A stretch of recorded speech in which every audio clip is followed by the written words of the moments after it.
sin más dilación, pasamos al segundo punto de nuestra jornada, que es el acto de entrega del premio Carlos Oteo al mejor artículo geotécnico en español, publicado en los boletines de la sociedad o bien en la revista Geotecnia.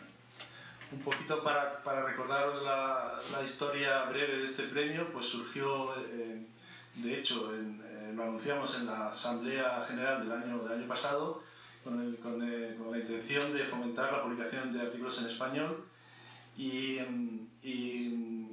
durante el año pasado se ha elaborado un reglamento para este premio, pero ya se hizo una primera convocatoria para abarcar los artículos publicados el año pasado. Dentro de la Junta de las Sociedades se constituyó, por tanto, un jurado que ha analizado todos los artículos publicados en el boletín nuestro y en español en la revista Geotecnia, que como sabéis se publica en español y en portugués. Y el resultado ha sido un artículo premiado y 2 menciones especiales ex aequo como segundo premio. En febrero de este año, la Junta Directiva de la Sociedad, en honor a nuestro querido profesor fallecido recientemente, Carlos Oteo, decidió por unanimidad poner el premio Carlos Oteo a esta iniciativa de la SENSIC, y por lo tanto hemos invitado a Javier Oteo a que nos acompañe en esta primera entrega del premio Carlos Oteo correspondiente a la convocatoria de 2018. Así que sí. Vamos a empezar con las menciones, que como digo han sido 2 artículos ex aequo.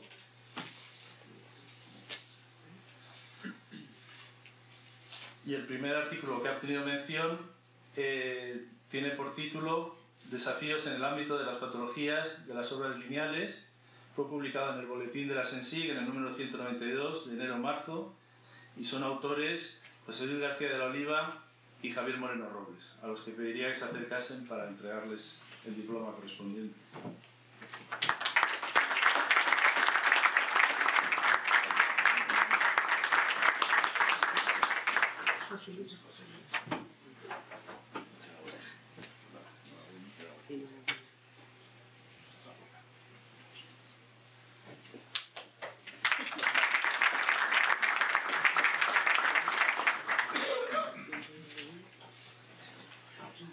El siguiente artículo, galardonado con mención, tiene por título Comportamiento de una pantalla vertical de micropilotes en Granada, España. Fue publicado en la revista Geotecnia en el número 143 de julio, y los autores son Azucena Botello, Carlos Oteo y José Santos. José Santos no ha podido venir, nos ha comunicado que no podía venir. Azucena está con nosotros, y Javier, si tú quieres.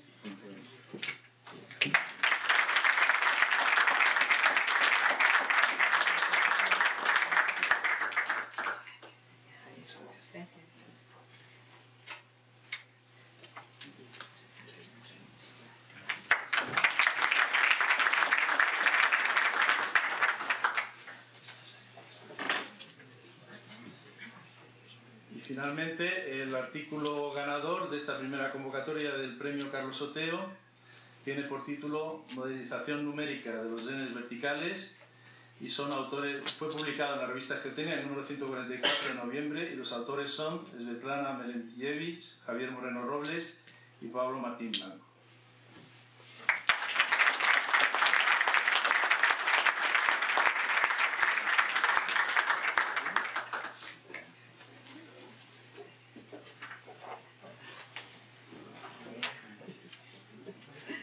Enhorabuena.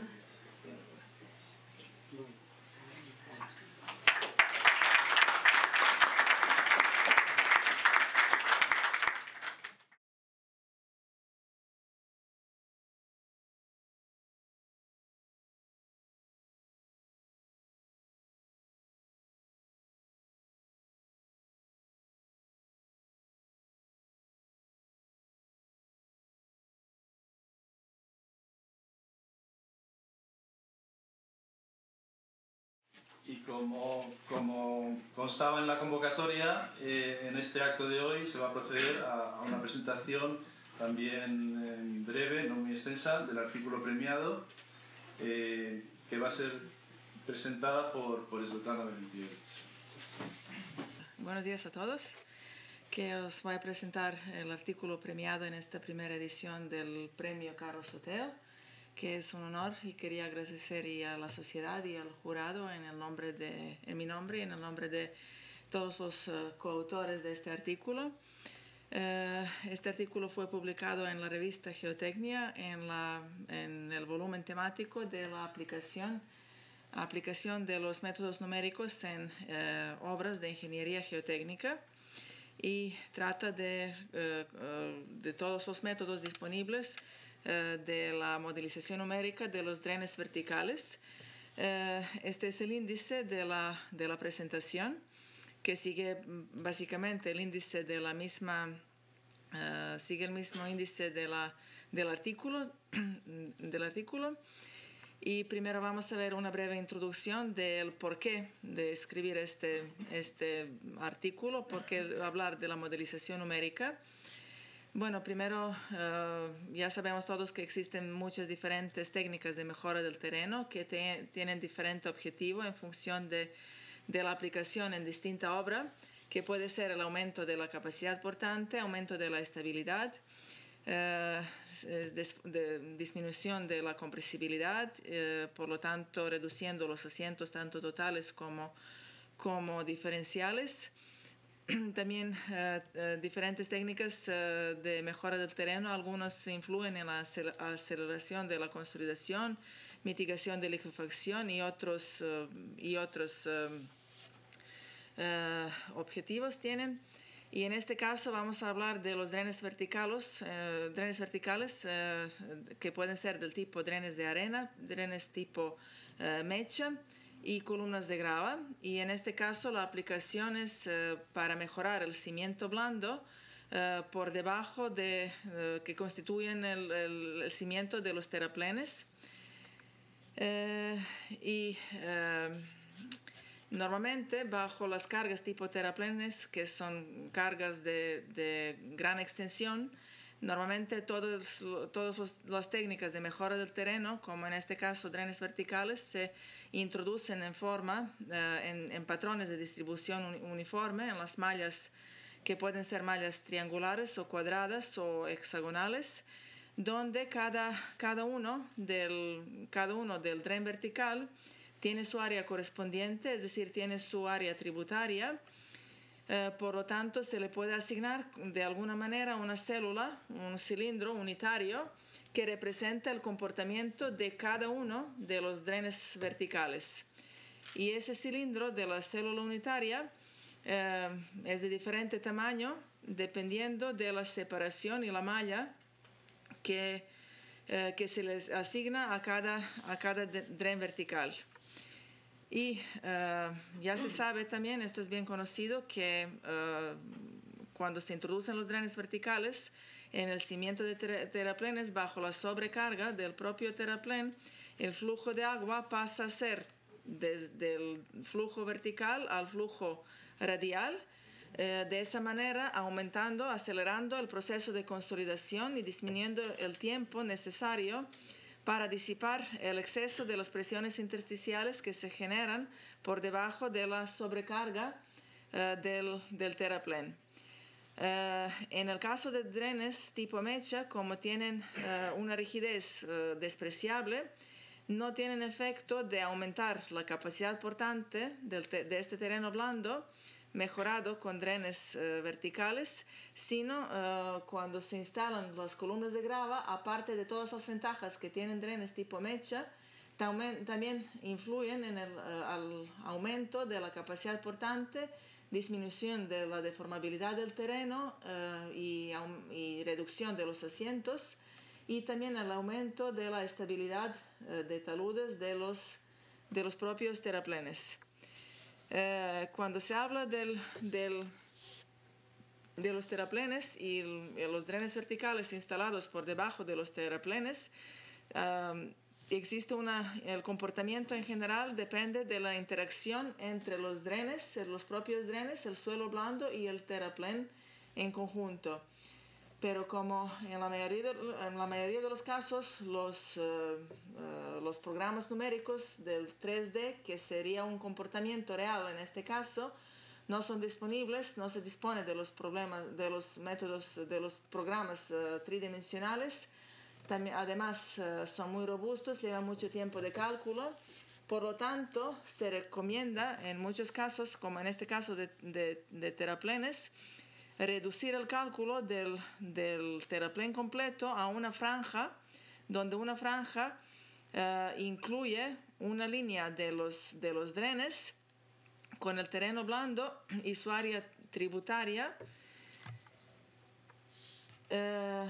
También es importante destacar, como hoy en día y tradicionalmente se usan mucho y se siguen usando los programas numéricos bidimensionales, en los programas del 2D en deformación plana no se pueden introducir la geometría y las propiedades geotécnicas reales del suelo y de los drenes en este caso, sino hay que realizar una equivalencia, una conversión de los parámetros geométricos y geotécnicos para poder aplicar el modelo 2D al cálculo de terraplenes mejorado con los drenes verticales.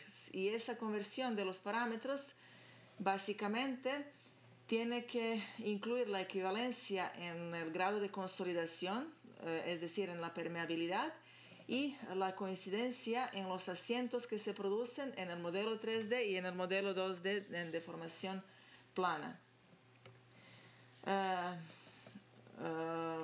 También todos estos modelos se simplifican por la simetría. Siempre se estudia una mitad del propio terraplén y el cimiento mejorado con los drenes verticales. Y también, aparte de estudiar un modelo 3D o un modelo 2D en deformación plana de todo el terraplén, también se puede estudiar una célula unitaria, y se recomienda estudiar una célula unitaria que representa el comportamiento de todos los drenes por debajo del terraplén, coincidiendo su comportamiento básicamente con la zona central, donde se producen mayores asientos y mayores generaciones del exceso de las depresiones intersticiales. Por lo tanto, es recomendable realizar el cálculo de esta célula unitaria que representa un único dren con su área correspondiente, que puede ser un cálculo en 3D o puede ser un cálculo axil-simétrico. Pero para pasar a este modelo de la célula unitaria en deformación plana o este modelo en deformación plana de todo el terraplén, hay que hacer la conversión de los parámetros de permeabilidad y de rigidez. Permeabilidad en el caso de los drenes tipo mecha y columnas de grava, y rigidez en el caso de columnas de grava, dada su rigidez elevada en comparación con los drenes mecha. Y por lo tanto, existen diferentes formulaciones para esa conversión, para drenes mecha y para columnas de grava. ¿Por qué? Porque para lo que ya hemos dicho, para drenes tipo mecha, hay que hacer coincidencia en el comportamiento tanto del drenaje, solamente del drenaje, es decir, de consolidación. Mientras tanto, para columnas de grava, adicionalmente hay que hacer una adaptación del comportamiento deformacional de las propias columnas. Y todos estos métodos de conversión de la situación real a la deformación plana han sido contrastados en bibliografía con muchas soluciones analíticas, que a su vez han sido contrastados con los datos de obra, con los datos in situ, para dar su uso en la aplicación. También, aparte de esta problemática de conversión de los parámetros de un modelo real 3D al modelo bidimensional, también se ha estudiado el comportamiento deformacional, es decir, los mecanismos de rotura que se pueden producir en las columnas de grava debajo del terraplén. Y en función, se ha visto que en función de la posición de la columna de grava debajo del terraplén, bien si es por debajo del centro del terraplén o debajo de los taludes, tiene diferente comportamiento. Y también se ha comparado todo este comportamiento real, digamos de alguna manera, de mecanismos de rotura con un modelo en 2D, con el modelo homogenizado, que tradicionalmente se sigue usando tanto para columnas de grava como para otras inclusiones rígidas, y que no permite definir ni los modos de rotura de las inclusiones colocadas por debajo de los terraplenes. Y en este modelo homogenizado lo que se suele hacer es ponderar todos los parámetros geotécnicos, tanto de columnas como del suelo, entre las columnas, con el factor de reemplazamiento, donde el factor de reemplazamiento representa la relación entre el área de la columna, en este caso de la columna de grava, y el área de su área tributaria, que en realidad corresponde a la célula unitaria. A la célula unitaria que hemos visto, es el área de la columna con respecto al área de la célula unitaria. Y ahora vamos a ver la base teórica de consolidación. Primero, estos son, en esta diapositiva se hace un resumen de las formulaciones analíticas existentes, las soluciones analíticas existentes que han sido comparadas, contrastadas con los datos in situ de muchas obras. Y aquí se observa la geometría real de un dren con su correspondiente área tributaria del diámetro D. Este es el dren que se estudia. La zona alrededor es la zona SMIR, que es la zona que tiene del efecto de Inca del dren, donde las propiedades de permeabilidad son diferentes al del terreno natural por el efecto de la Inca. Y toda esta geometría y el flujo radial hay que pasar a una geometría en 2D en deformación plana con la correspondiente pantalla equivalente que corresponde a este dren, la zona SMIR, que también la zona del efecto de Inca, que corresponde a esta zona. El flujo pasa a ser horizontal, perpendicular a esta pantalla, y la célula unitaria pasa a tener este ancho 2B. Y estas son las formulaciones inicialmente desarrolladas para drenes de arena, que posteriormente se han modificado para los drenes tipo mecha, para tener en cuenta el efecto de instalación de la Inca alrededor de dren tipo mecha.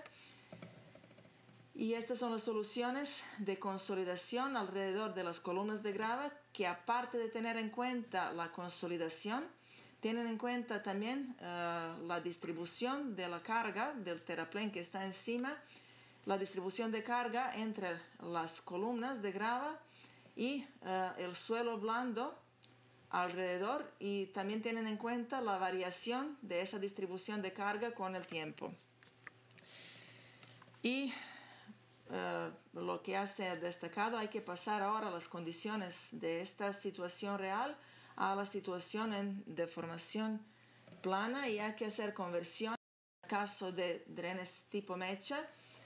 Las formulaciones han sido propuestas por Hirt y sus coautores del artículo, donde se realiza la equivalencia del grado de consolidación en condiciones axisimétricas y condiciones de deformación plana. Se han propuesto 3 diferentes métodos para hacer esa equivalencia, esa conversión de los parámetros. En el primer método se busca la equivalencia en permeabilidades entre el modelo de axisimétrico con el modelo de deformación plana, manteniendo las características geométricas, es decir, se mantienen las características geométricas con respecto al ancho de la célula unitaria, y también se mantienen el diámetro de este dren como la pantalla equivalente. En el segundo caso se busca la equivalencia geométrica manteniendo los parámetros de permeabilidad iguales para modelo axisimétrico y para modelo en deformación plana. Y el tercer método es un método combinado, donde se eligen a priori unos parámetros, un valor del ancho de esta célula unitaria en deformación plana que es diferente al radio de esta célula en condiciones axisimétricas, y se busca la coincidencia entre los parámetros de la permeabilidad en la dirección horizontal. En todos estos casos se considera que la permeabilidad vertical es la misma en ambas condiciones, pero también se puede despreciar dado que el grado de consolidación, la contribución de la consolidación en la dirección vertical es mucho menor en comparación con la deformación en la dirección horizontal. Para columnas de grava, aparte de esta coincidencia en permeabilidades en el grado de consolidación, hay que añadirle coincidencia, la conversión de rigideces del modelo en axisimétrico en deformación plana. Y estas formulaciones se basan en las formulaciones para drenes tipo mecha, pero añadiendo otra variable que es la rigidez en 3D y en el 2D. Y son dos métodos propuestos que se basan también, son muy parecidos a los anteriores para drenes tipo mecha, pero añaden otra componente de la rigidez. Y este primer método es el método donde se busca la equivalencia en permeabilidad manteniendo los parámetros geométricos iguales. De esa manera, ¿qué es lo que se consigue? Que el porcentaje del factor de sustitución, el factor de reemplazamiento, es mucho mayor en este caso que en deformación plana que en célula unitaria. Por lo tanto, la rigidez que se le va a asignar a esta columna va a ser menor que la rigidez que tiene esta columna en las condiciones reales. Y en el segundo caso se mantienen las se buscan las propiedades geométricas manteniendo los parámetros de permeabilidad en condiciones axisimétricas y condiciones en deformación plana, es decir, se busca el valor equivalente de este ancho de esta pantalla equivalente en deformación plana para que coincida su área con el área de la columna, que en este caso anterior este área es mucho mayor que el área de la columna real. Y ahora en el artículo se han presentado varios casos estudiados, unos ejemplos para aplicar las formulaciones y para realizar diferentes cálculos, tanto de la célula unitaria como del terraplén, tanto para dren tipo mecha como para columna, y se ha estudiado la célula unitaria tanto en 3D como en condiciones 2D, axisimetría, y los diferentes métodos en deformación plana. También se ha estudiado el propio terraplén en 3D y el propio terraplén en 2D, en deformación plana, con diferentes métodos de conversión de los parámetros geotécnicos y geométricos. Estas son las propiedades de los materiales de columna de grava, de terreno blando y del terraplén. Se ha considerado el espesor del terreno blando de 10 metros y la altura del terraplén de 6 metros, con diferentes fases de construcción del terraplén. La malla de drenes verticales ha sido de 2,50 metros en malla cuadrada, y en el caso de la columna de grava el diámetro ha sido de 90 centímetros. El modelo constitutivo ha sido el modelo simple de Mohr-Coulomb, tanto para suelo como para terraplén y como para columnas de grava. Y para los resultados del modelo de consolidación se han elaborado dos tipos de gráficos para comparar cómo evolucionan los asientos y cómo evoluciona la disipación del exceso de presiones intersticiales con tiempo durante el proceso de consolidación, tanto para célula unitaria como para el terraplén. Para asientos se ha comparado el punto en la superficie entre las columnas que representa el punto con el máximo asiento desarrollado, Y para el exceso de presiones intersticiales se ha considerado el punto en la base en el contacto con el terreno impermeable porque es donde se generan el valor máximo del exceso de las presiones intersticiales. Y este es el primer gráfico que correlaciona el exceso de las presiones intersticiales, su evolución con el tiempo, cómo se va disipando. Se observan las diferencias que representan diferentes correlaciones. La primera curva en todos los gráficos corresponde al modelo 3D, en este caso modelo 3D de célula unitaria. Por lo tanto, se observa que todos los demás modelos, tanto 2D de célula unitaria del axis simétrico como todos los métodos de conversión de deformación plana, subestiman los tiempos necesarios para disipar las presiones del exceso de presiones intersticiales con el tiempo.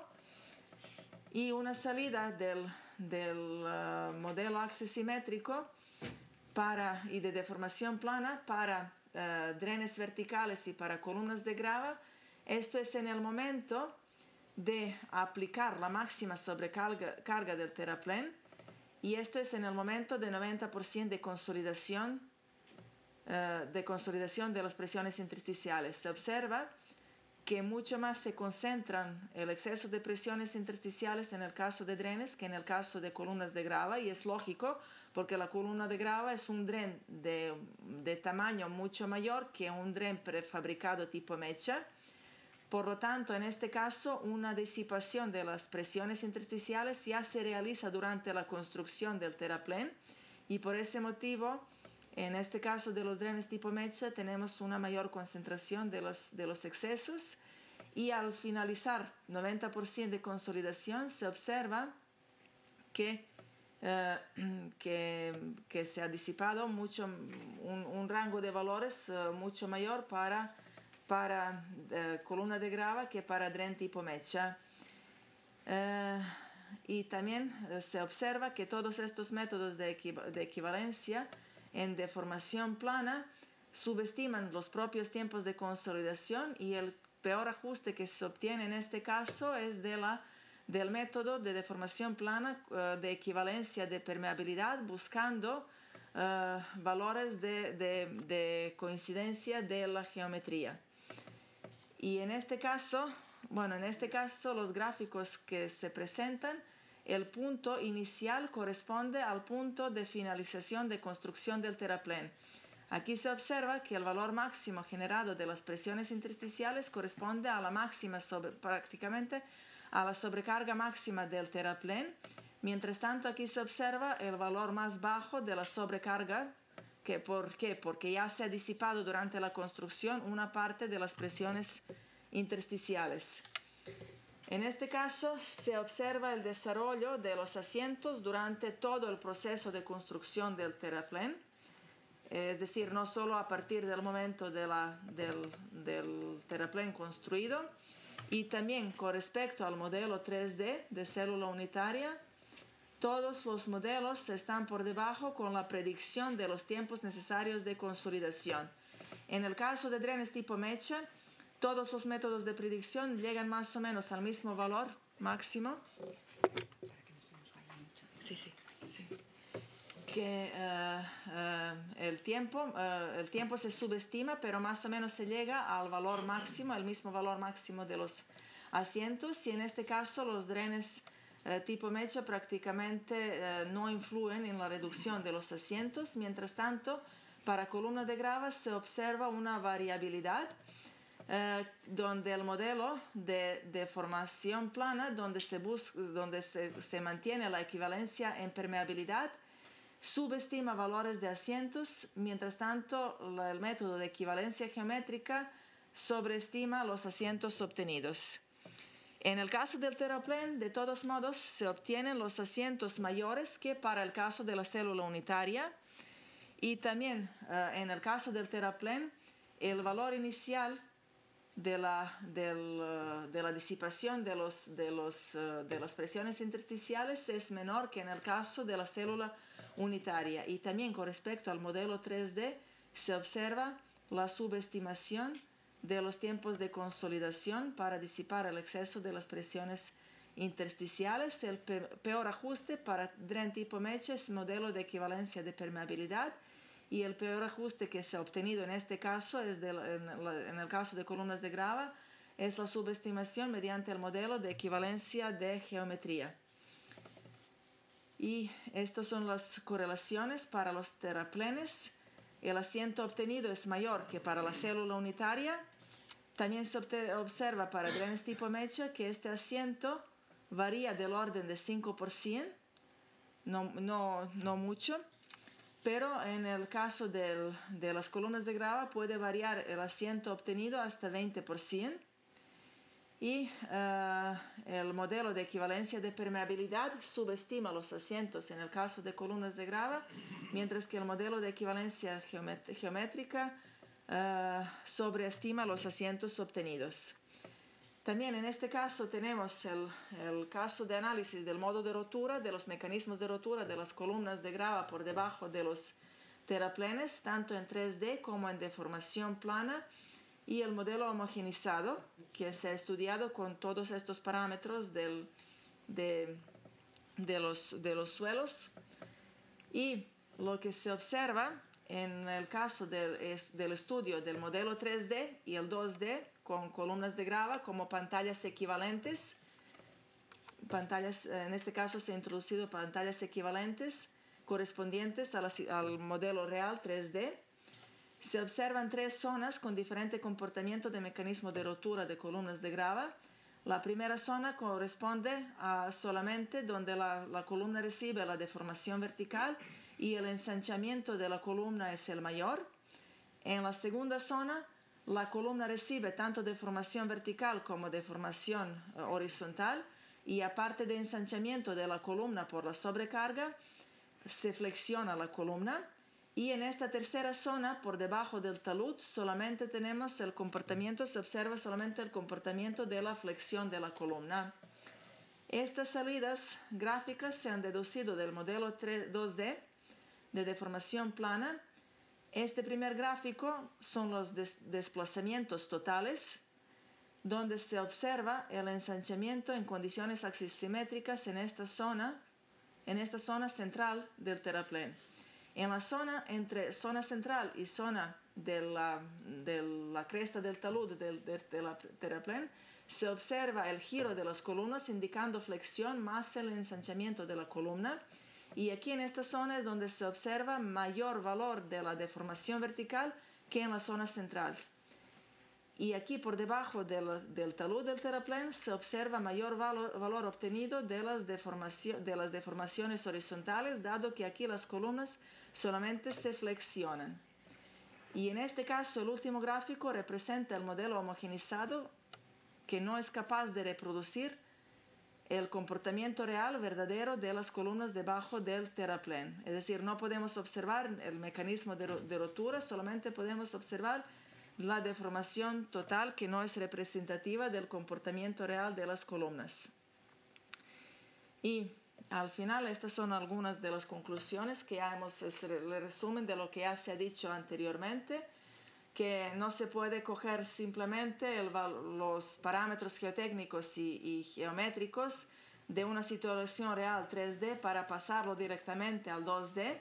Hay que realizar unas formulaciones analíticas pertinentes para poder pasar los parámetros y hacer una equivalencia de permeabilidades y de asientos para obtener una situación real de la disipación de los excesos de las presiones intersticiales y de asientos. Y se ha observado que ninguno de los modelos llega 100% a predecir el modelo real, el comportamiento real. Y con todos los modelos de equivalencia de deformación plana siempre se subestiman los tiempos de consolidación. En el caso de las columnas de grava hay algunos métodos que subestiman, otros que sobreestiman los asientos obtenidos. Y estos modelos reales con columnas de grava como pantallas equivalentes sirven para estudiar los mecanismos de rotura y detectar los posibles mecanismos de rotura que se desarrollen en las columnas, y de esta manera también con este estudio se descarta el uso del modelo homogenizado, que sigue siendo utilizado tradicionalmente en muchas aplicaciones geotécnicas. Bueno.